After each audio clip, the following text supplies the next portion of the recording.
Assalamualaikum warahmatullahi wabarakatuh. Bismillah. Alhamdulillah wassalatu wassalamu ala Rasulillah wa ala alihi wa ashabihi wa man tabi'ahu huda. Amma ba'du. Fa inna khairal hadisi kitabullah wa khairal huda huda Muhammadin sallallahu alaihi wasallam wa syarrul umuri muhdatsatuha wa kullu muhdatsatin bid'ah wa kullu dhalalatin finnar. Kita awali perjumpaan kita dengan membaca Ummul Quran, semoga barokah. Ila hadratin Nabi Mustafa Rasulullah sallallahu alaihi wasallam wa baitihi wa dhurriyyatihi ashabihi wa man tabi'ahum bi ihsan ila yaumil Al-Fatihah. A'udzu billahi minasyaitonir rajim. Bismillahirrahmanirrahim. Alhamdulillahirabbil alamin arrahmanir rahim maliki yaumiddin. Iyyaka na'budu wa iyyaka nasta'in ihdinas siratal mustaqim. Yusallimu alif hadzal kitab almarhum Sayyid Ahmad Al-Hashimi wa asani hadil ahadis wa Syekh Hasyim Asy'ari wa Syekh Abdan Ali wa Syekh Syamsuddin Badawi wa asani hadil ahadis wal jami'il muslimin wal muslimat walidina wa walidikum. Al-Fatihah. A'udzu billahi minasyaitonir rajim. Bismillahirrahmanirrahim. Alhamdulillahirabbil alamin arrahmanir rahim maliki yaumiddin. Iyyaka na'budu wa iyyaka nasta'in ihdinas siratal mustaqim siratal ladzina. Sahabat santri yang dimuliakan Allah, semoga kita mendapatkan manfaat dari pengajian ini dan kita bisa menjadi hamba Allah yang banyak bersyukur. Syukur atas segala nikmat Allah, iman, Islam, kesehatan, kesempatannya. Kita awali hadis nomor 9.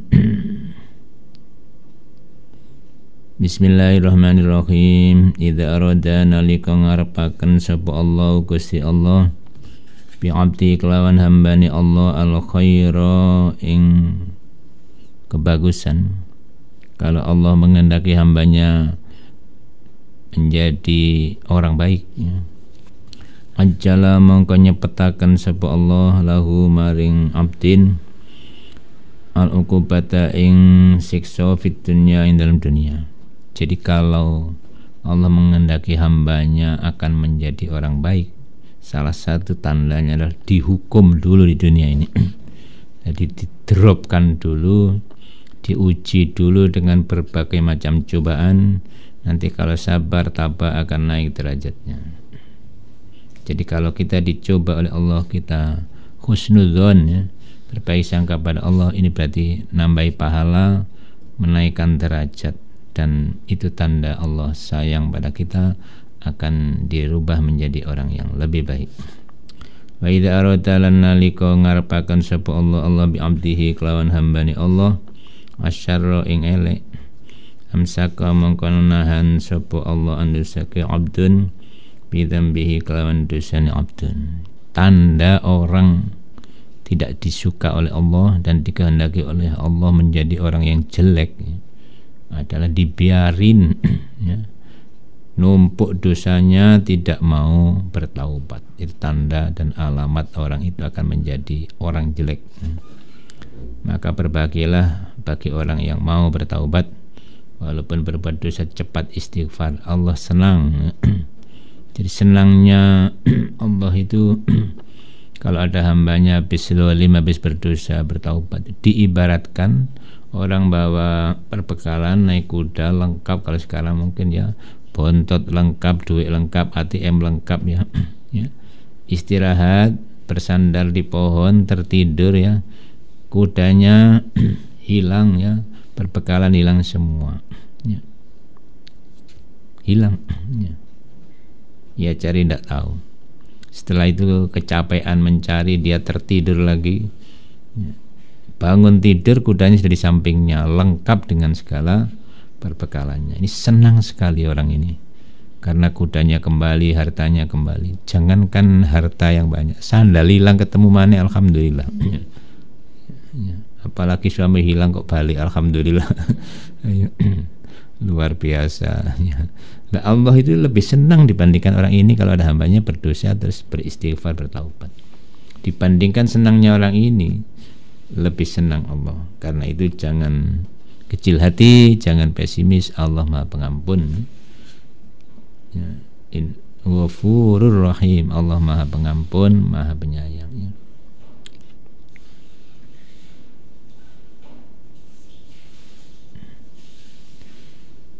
Hatta yuwafa, sehingga memenuhi sapa Allah bi kelawan abdun yaumal qiyamati, dalam dina kiamat.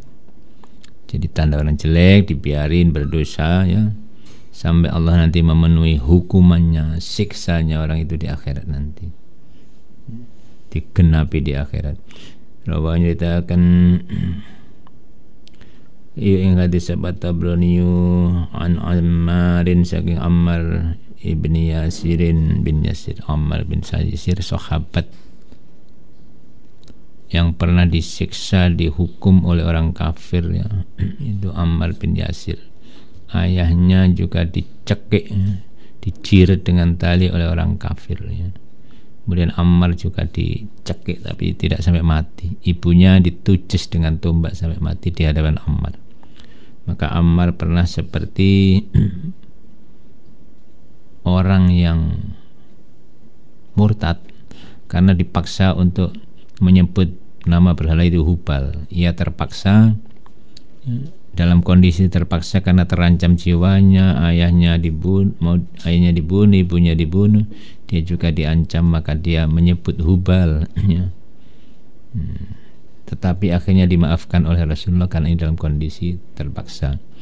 Illa man ukriha wa qalbuhu mutmainnun bil iman, kecuali orang yang dipaksa dan hatinya tetap mantap dengan iman, tidak apa-apa, kayak Ammar bin Yasir itu, ya. Nabi melihat itu hanya melambaikan tangan, sabrun ala Yasir, sabrun ala Yasir, bersabarlah wahai keluarga Yasir. Jadi ini mengalami trauma yang dahsyat sahabat Ammar karena melihat ibunya hanya dibunuh di hadapannya. Nah, ini beliau termasuk perawi hadis. Kenapa kok hadisnya bersifat ujian-ujian? Karena beliau sendiri ini mengalami bagaimana ujian yang dahsyatnya. Ibunya ditucis dengan tombak di hadapannya, ayahnya dijiret lehernya dengan tali oleh orang-orang kafir, ya. Nah, itulah sehingga hadis yang diriwayatkan pun bersifat hadis ujian, ya. Tanda orang baik diuji dulu, tanda orang jelek dibiarin berdosa. Mungkin Rasulullah Maha tahu dan memberi nasihat kepada Ammar. Ujian adalah bagian daripada kenaikan derajat. Jadi ngedem-ngedem sahabat Ammar. 60 idza arada nalika ngarepaken sapa Allah bi amti kan hambani Allah khairan ing bagus, ya. Fatakha mongko buka sapa Allah lahu maring abdihi kufla qalbi ing gemboke, tutup atau gemboke atine abdun, ya. Jadi kalau Allah menghendaki hambanya menjadi orang baik, Allah akan membuka segel, membuka gembok hatinya supaya hatinya terbuka mendapatkan hidayah. Wa ja'ala lan akan sapa Allah fihi dalam qalbihi, dalam hatinya al yakin ang yakin wasidqa lan jujur. Setelah kunci hatinya dibuka, Allah mengisi hati orang yang dikehendaki menjadi orang baik ini diisi dengan yakin mantap terhadap Allah Subhanahu wa taala.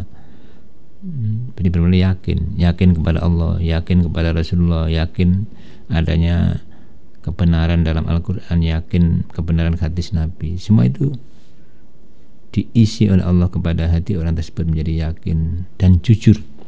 Karena kunci kebaikan itu jujur. Maka orang kalau sudah tidak jujur itu awal dari bencana, awal dari kejelekan adalah tidak jujur.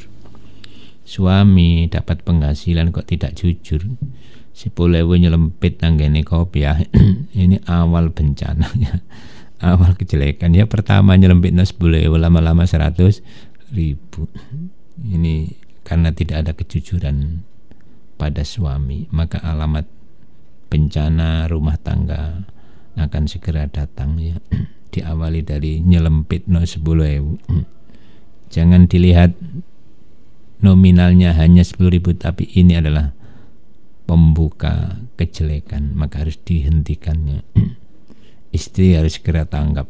Mengapa kok 10.000 sampai diselempit? Padahal istri sudah welcome, terbuka, diminta berapapun akan dikasih, walaupun sampai entek lo gak apa-apa.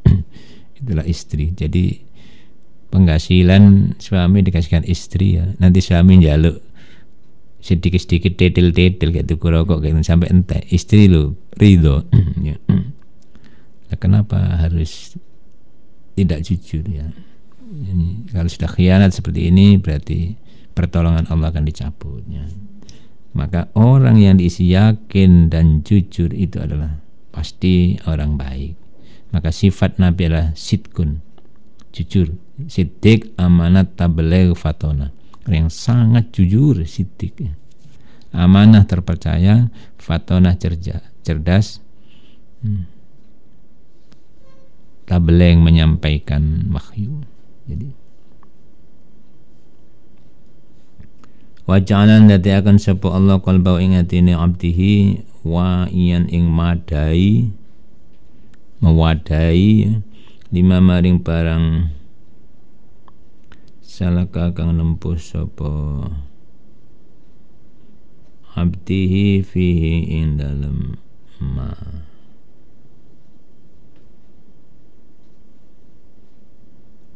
Jadi hati itu kadang bisa menyimpan ya, nge-save apa saja yang baik. Kadang hati itu menolak kebaikan. Sudah dinasehati tapi mental. Itu namanya hatinya nggak mau mewadahi, menolak.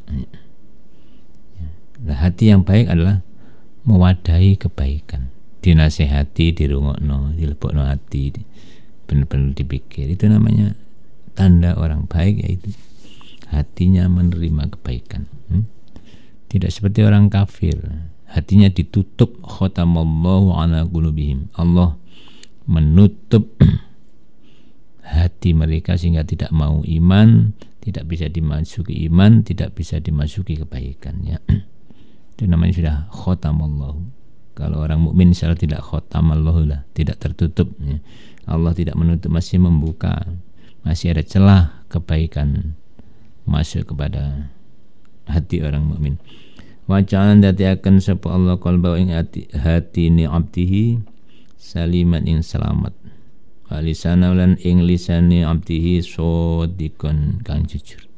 Tanda orang dikehendaki oleh Allah menjadi orang baik, di samping tadi hatinya terbuka, diisi keyakinan, jujur, mewadai segala kebaikan, dan Allah menjadikan hatinya selamat. Selamat dari apa? Penyakit-penyakit hati. Kalau orang sudah hatinya penyakitan, itu pasti segalanya akan menjadi jelek. Karena batin itu akan muncul di lahir. Al-zahir tadullu alal batin. Lahiriah itu menunjukkan isi hatinya seperti itu. Sudah kelihatan ya. Dari cara bicaranya, cara bersikapnya, perilakunya itu diawali dari hati. Maka dalam hadis lain Rasulullah kan pernah bersabda ya, ala inna fil jasadi mudghatan. Ingat, di dalam tubuh ini ada mudghah, sepotong daging. Idza salahat salahal jasadu kullu. Kalau sepotong daging ini baik, seluruh tubuh jadi baik. Wa idza fasadat fasadal jasadu kullu. Kalau sepotong hati ini rusak, seluruh tubuhnya akan menjadi rusak. Ala wayal qalbu. Ingat, itulah namanya hati atau qalbu. Bukan kalbu. Kalau kaf kalbu anjing.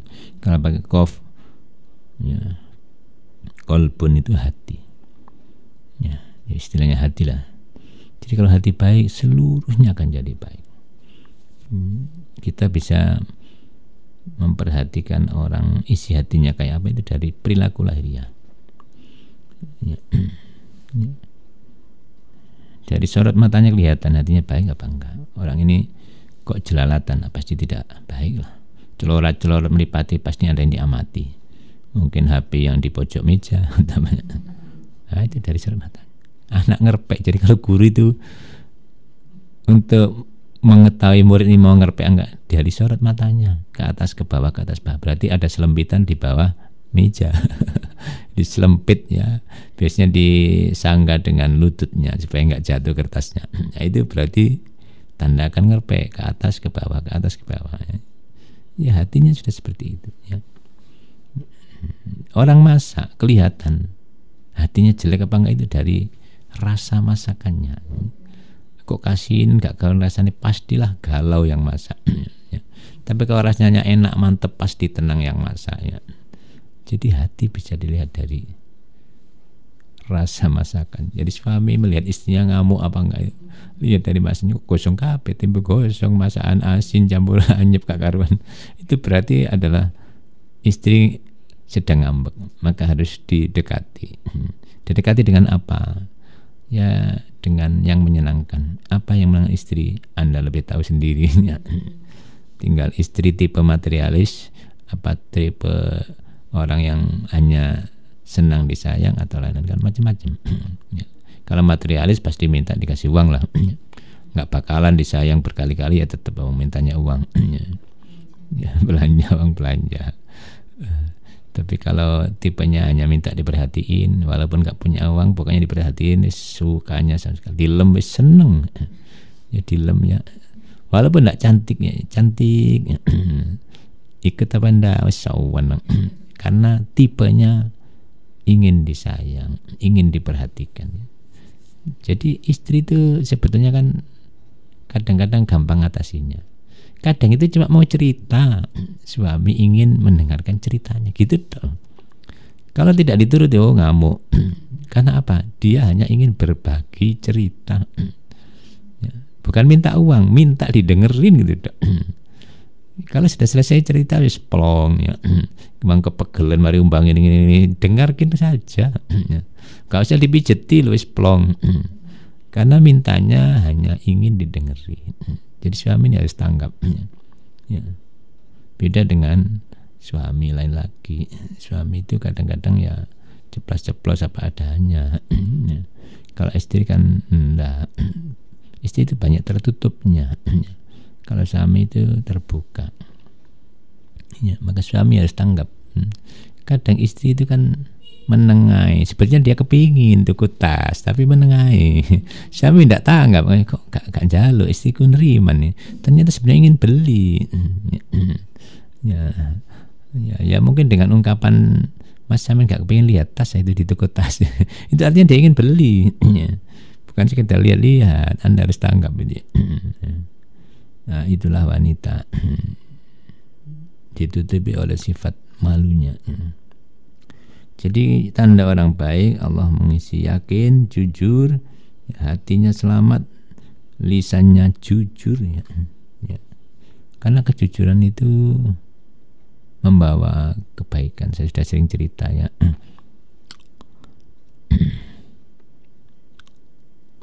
Syekh Abdul Qadir Al-Jilani itu orang jujur. Ketika berangkat pergi ya, akan mencari ilmu ya, masih muda, ibunya hanya pesan satu, kalau kamu Baghdad mencari ilmu, pesan apa? Pesan ibu satu, kamu harus jujur kepada siapapun.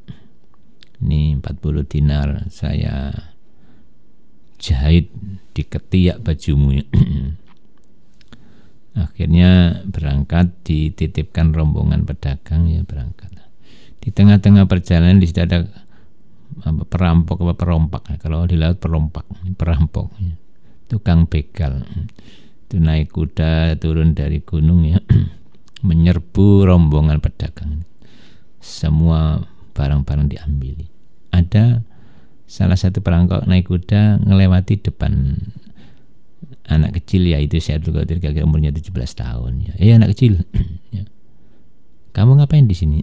Mau ikut itu rombongan. Kamu bawa apa? Bawa uang 40 dinar. Dikira gurau dan tidak serius kan anak kecil, mana mungkin dia bawa uang banyak. Terus lewat begitu saja. Satu lagi lewat, temannya perampok ini, tanya yang sama, jawaban pun sama, saya bawa 40 dinar. Tapi nggak diambil. Setelah itu perampok berkemas-kemas membawa hasil caranya, ya, pulang menghadap pimpinan rombongan.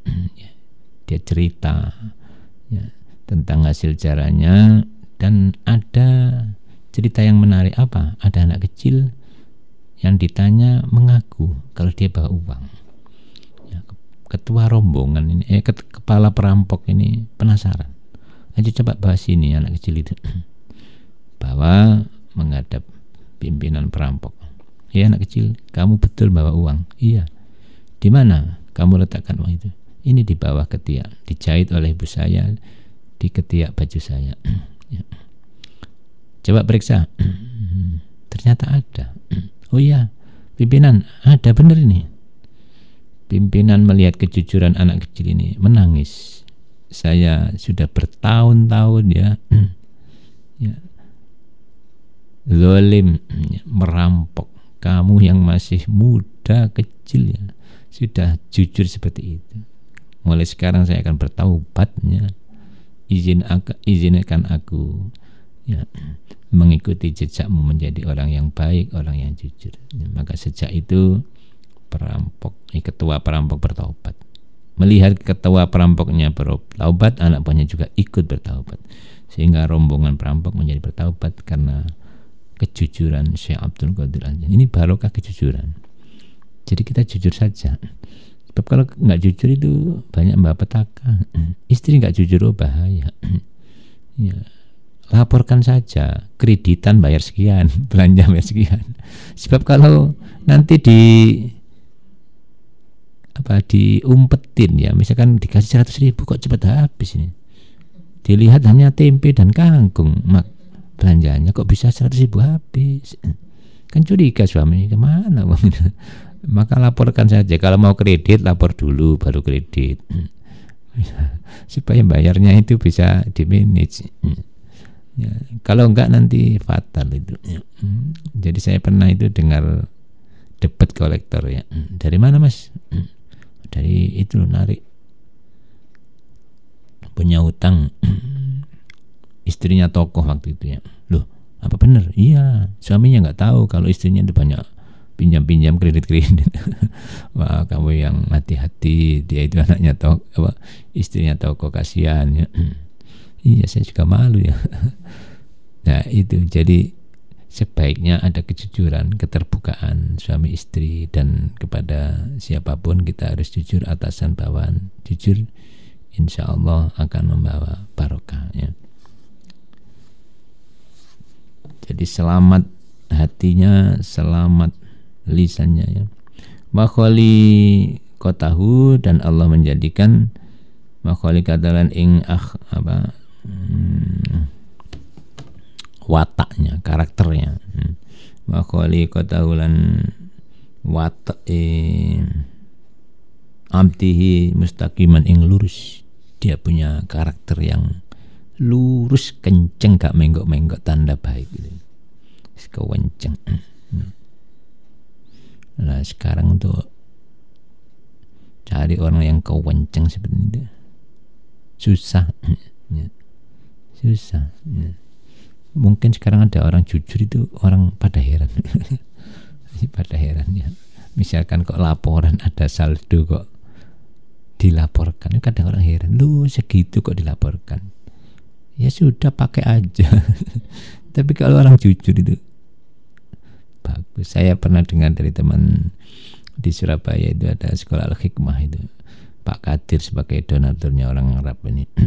Itu panitia kemanapun itu laporan ya. Jadi misalnya ke Jakarta sisa 10.000, laporin ya. Jangan melihat 10.000-nya, lihat ini adalah kejujuran, maka akan dipercaya yang besar. Kalau sudah ngentit 10.000 maka orang curiga. Jangankan 10.000, nanti lama-lama ya, saldo proyek akan diumpetin juga. Jadi pentingnya kejujuran adalah ini, kejujuran dalam laporan. Nah sekarang ini banyak yang nggak jujur, laporan itu ya buat ya, merekayasa semua ya. Ya wis zamannya rekayasa sekarang. laporan rekayasa, nilai rekayasa, akreditasi rekayasa, bahkan istri juga direkayasa supaya dipoles-poles. Dipoles-poles kan berarti rekayasa, cantiknya ndak alamiah.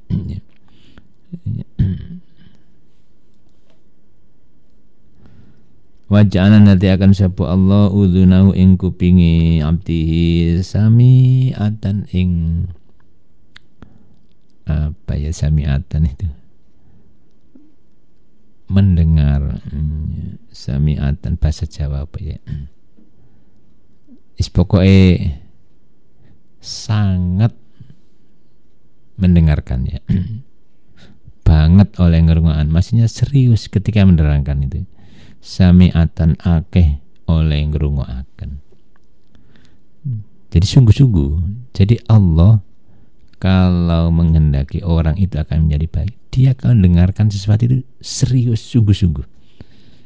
Ada orang itu dinasehati itu kayaknya sambil gim-giman, sambil hapian, jadi nggak serius dia dengarkannya, asal-asalan aja.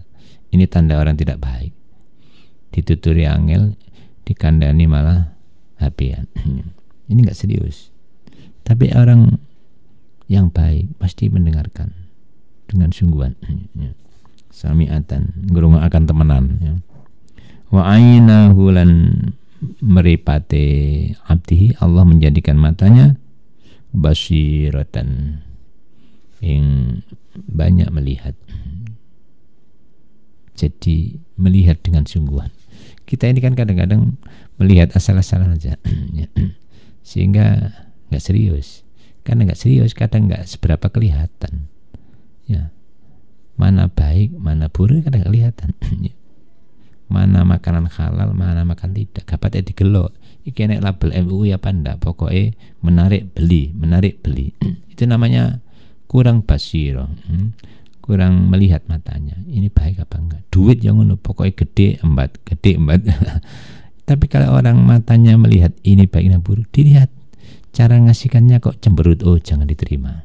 Berarti dia kurang ikhlas. Itu kalau matanya melihat dengan sungguhan. Tapi orang enggak patek ngelirik, ya wis, terima aja. Ini adalah bencana. Ada cerita begini. Jadi orang yang melakukan ritual, jadi tumbal pesugihan ya. Jadi orang mencari kaya lewat makhluk halus, ini jenenge apa ya, kedukun pesugihan. Itu pasti nyembah setan lah. Macam-macam caranya, ada yang menikah dengan setan ya. Ada yang memuja setan ya.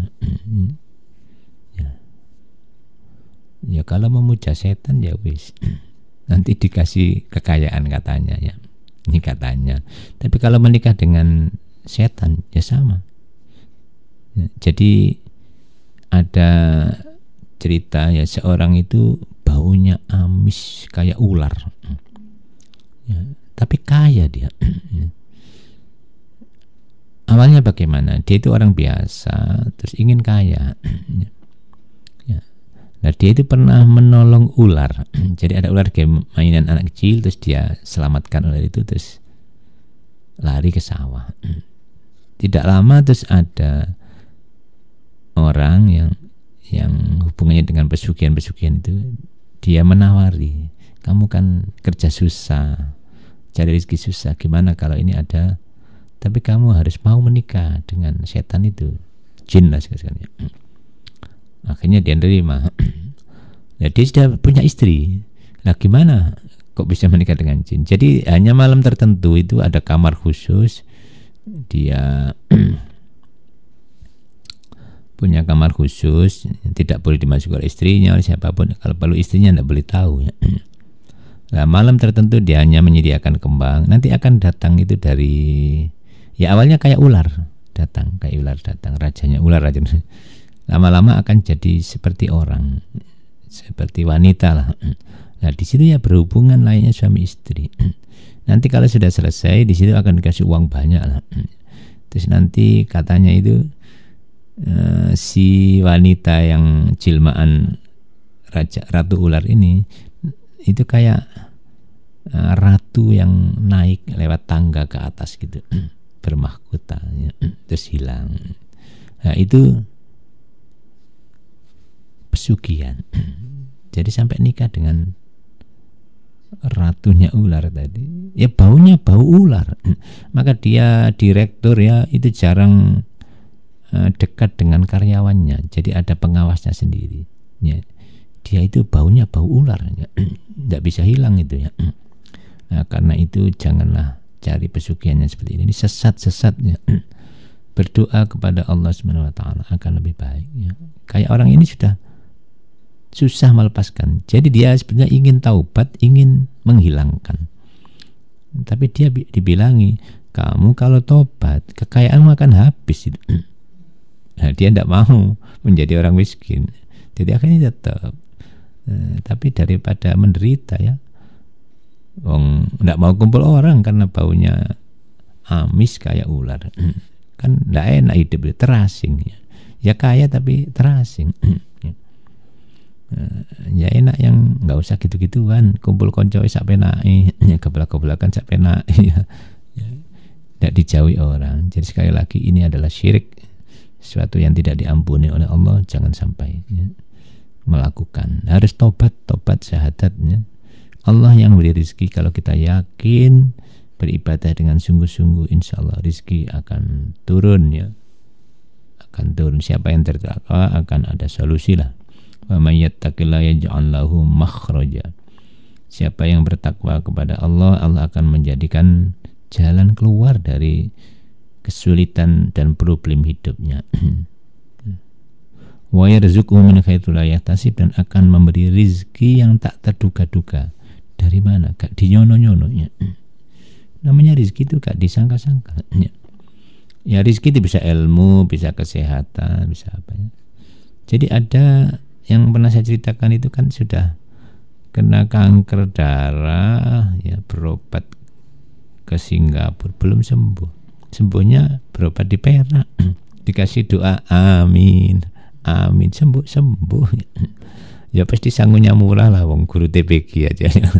Jadi yang ngobati guru TPG ya murah. Kasih 50.000 sudah alhamdulillah. Tapi kalau dokter ya, dokter penyakit gatal aja, dokter kulit 100.000 itu baru periksanya. Ya, periksanya nggak lama, disentuh tok hanya 5 menit ya. 100.000, belum obatnya 300 sampai 400.000. Maka namanya rezeki itu datangnya tak terduga. Waras hanya berdoa amin sama jamu ya. Ya. Jadi mata melihat, hati juga menerima, telinga mendengar, itu tanda orang baik. Rawahu nyeritakan yang hadis sahabat Syekhu an Abi Dzarrin saking Abi Dzar. Saya kira itu untuk pengajian sore ini. Mudah-mudahan Allah memberi manfaat. Jadi kesimpulannya, Allah kalau menghendaki orang itu akan menjadi baik adalah diuji. Allah menguji, nanti akan naik derajatnya. Dan orang itu dijadikan orang yang jujur. Salah satunya jujurnya. Saya kira itu. Wallahu a'lam bishawab. Ihdinas siratal mustaqim. Wallahul muwaffiq ila aqwamit thoriq. Wassalamualaikum warahmatullahi wabarakatuh.